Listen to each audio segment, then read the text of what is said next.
Good afternoon, America. Brian James Blem here on and welcome you back to another episode of What the Fuck's Up. I want to talk to you about, well, of course, government a little bit more. More particularly government that evolved in the United States over the course of the 20th century, namely beginning in 1913 prior to World War I, which ravaged between 24 and 2018. Right? Because what do we know about the 20th century, folks? The 20th century writ large can be spelled in simply three letters. And those three letters are W-A-R. War. War. The 20th century was a century of world war and international conflict. Whether you talk about World War I, whether you talk about World War II, the intervening Cold War that saw a lot of conflict both in places like Vietnam, as the United States fought for over a decade to try to push back this communist surge happening in Indochina. And you've got the Russians, the Soviet Union, fighting their same little Vietnam known as Afghanistan. And of course, the Soviet Union lost and the United States both lost these conflicts, these small regional conflicts.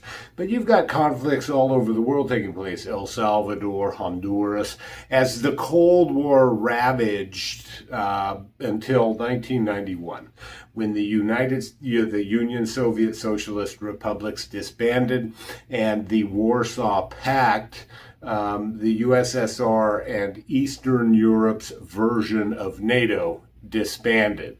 At that point in time, the Cold War ended. The national security state found itself floundering because what had happened during the Cold War? Well, the United States had intervened in all of these countries around the world, imposing dictatorships. Just look at Augusto Pinochet in Chile. Yeah, he did some good things by bringing the Chicago boys down, those economists from the University of Chicago, who really ramped up their economy, got them on a strong capitalistic foothold. But General Pinochet was not a nice man. He would take suspected guerrillas up in the air and throw them out of helicopters if they wouldn't talk. And then he would throw them out afterwards if they did, in fact, talk. But you've got the rise of the desaparecidos all over Latin America. Just people disappeared by their government and by the people they were fighting because of their beliefs and their thought processes. So the 20th century, folks, is a century of war, a century of conflict around the world. We successfully avoided nuclear war with the Union Soviet Socialist Republics, even though technically we waged nuclear war on Japan and World War II. And so this era was an era characterized by conflict and bloodshed. And I got to tell you, that's exactly what these people in the national security state are still pushing. If you look at the McCain Institute, it talks about, how do we fight a new era of Cold War, right? They want war. The war hawks want war because war gives the federal government power, a substantial amount of power. And so what I really want to talk about today is how we rein in that federal government's penchant for war, how we rein in its bloodlust, right? Because the military-industrial complex here, folks, it makes a shit ton of money off of war. It makes a lot of money off the United States federal government sending the sons and daughters of the United States, the husbands and wives of the United States, to die in foreign wars. It makes a lot of money when the government of El Salvador fights the communists, when the Contras fight the Sandinistas and whatever's taking place around the world.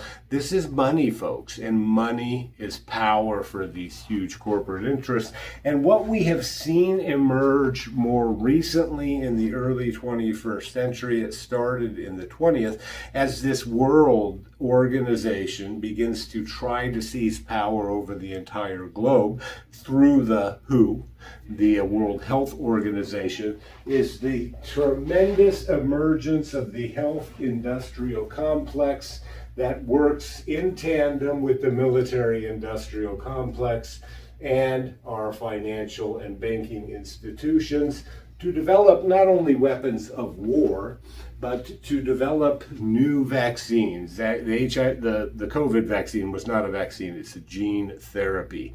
It does not meet the traditional definition of vaccine, and that's why you're seeing so many problems with this mRNA technology, because it was never tested and it could not have gotten past the approval process but for this national or international health emergency that emerged just before the 2020 election, right? So when push comes to shove, folks, it's all about money, right? So how does it work for you, the little person? You, like me, the little person who goes to a job 9 to 5, you get your hourly rate or your salary, whatever the case may be. This is exactly how it works, and this is when the war problems for the United States of America began. 1913. Two things happen in 1913 that give the United States federal government a substantial amount of power and far more control over the states. And one of those is the 16th Amendment. The 16th Amendment, of course, is the income tax. Right? The federal government, prior to the enactment of the 16th Amendment, did not have the ability or constitutional authority to impose an income tax on citizens of the United States of America. So we, the people at the time, during this burgeoning progressive movement, decided, let's give a bunch of federal government bureaucrats and members of Congress, who are completely out of control, the power to tax our income, the power to tax our blood, sweat, and tears. And I'm really talking to you little people, and I say little people in the sense that you are small compared to these folks. You are small compared to these folks, and you are small compared to these folks. These folks will always have far more power and influence in the halls of Congress than you ever will, right? But how does this system work, right? The 1913, the 16th Amendment. This gives them the power, the federal government, to take your blood, sweat, and tears. And how do they do it? How do they do it? Let's say you work for employer A. The United States federal government has inserted itself between you and your employer, and it has directed your employer to take money from your check and send it to the federal government prior to paying you for your labor.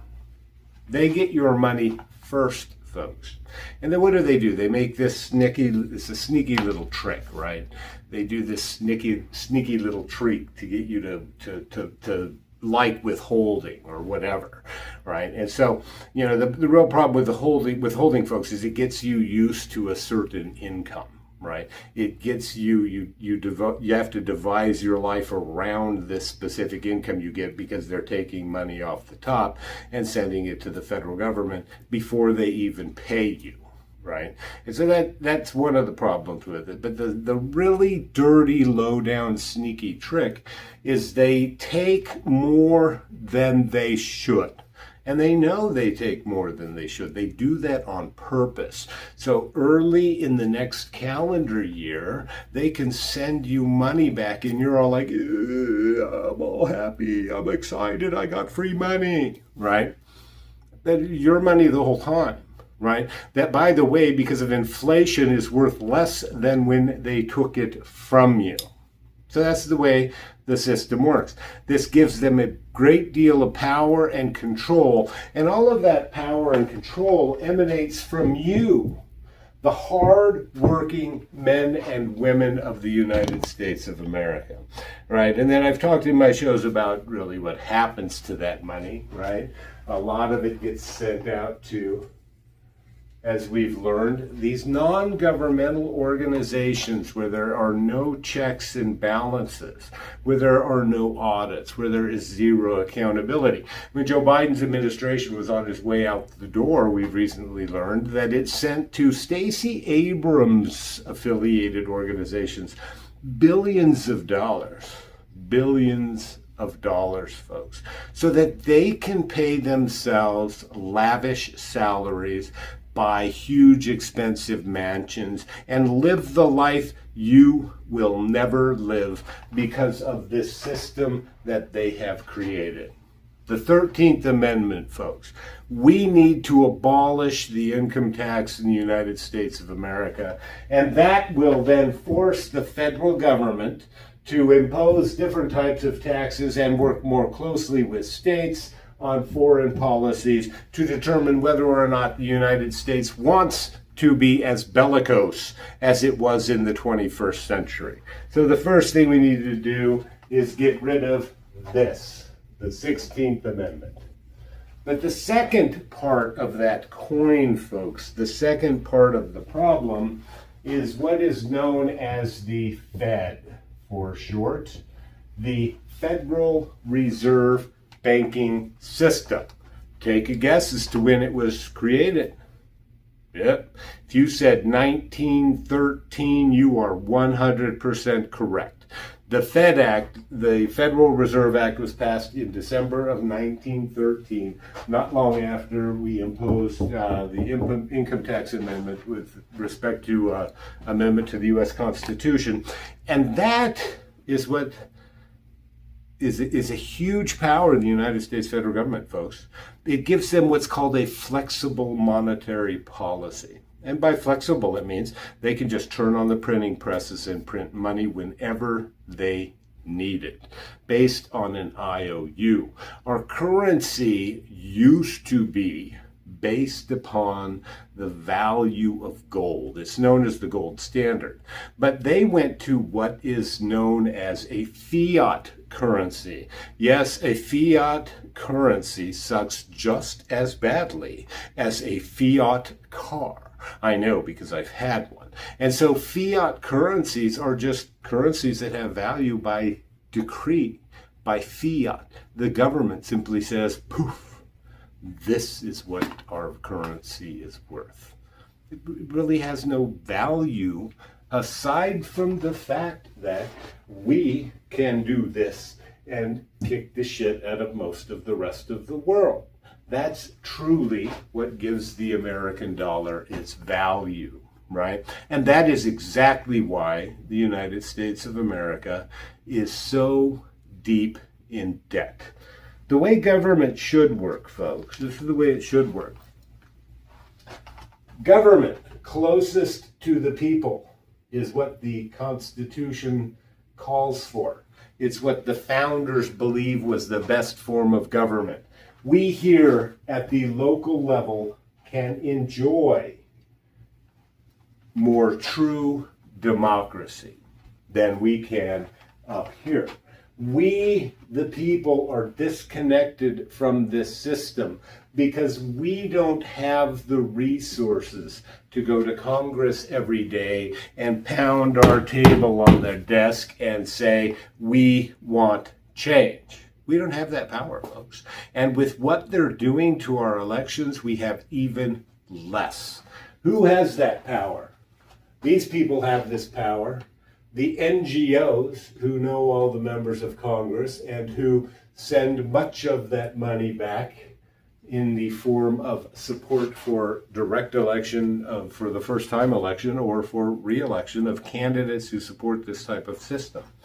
And so basically, these people have direct access to Congress.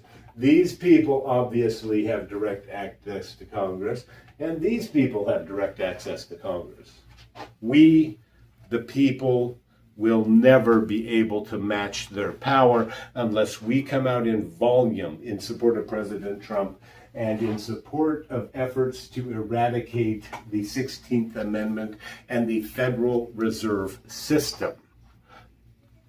The next level of government, state. We are far closer to our state capital than we are to Washington, D.C. Our elected representatives are supposed to, theoretically, live within our communities and spend most of their time, if not at the state capitol, within those communities. The state capitol is also within the community of our state. We can call these folks. We bump into them at restaurants when we go have lunch.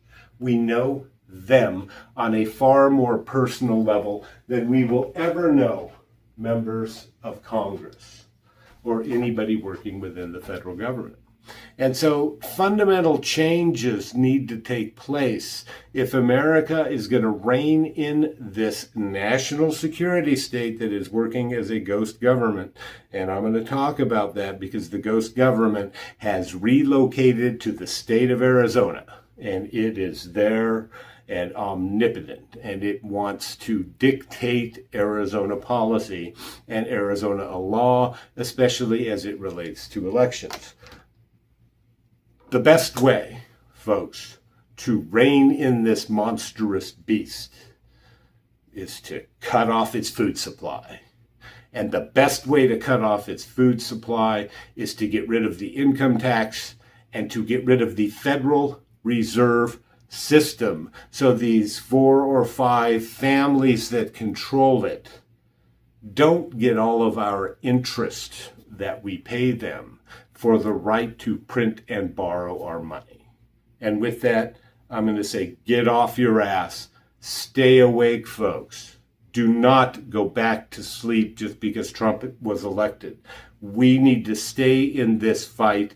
The 2026 elections are on now. They are on now. They started last year. So stay in the fight.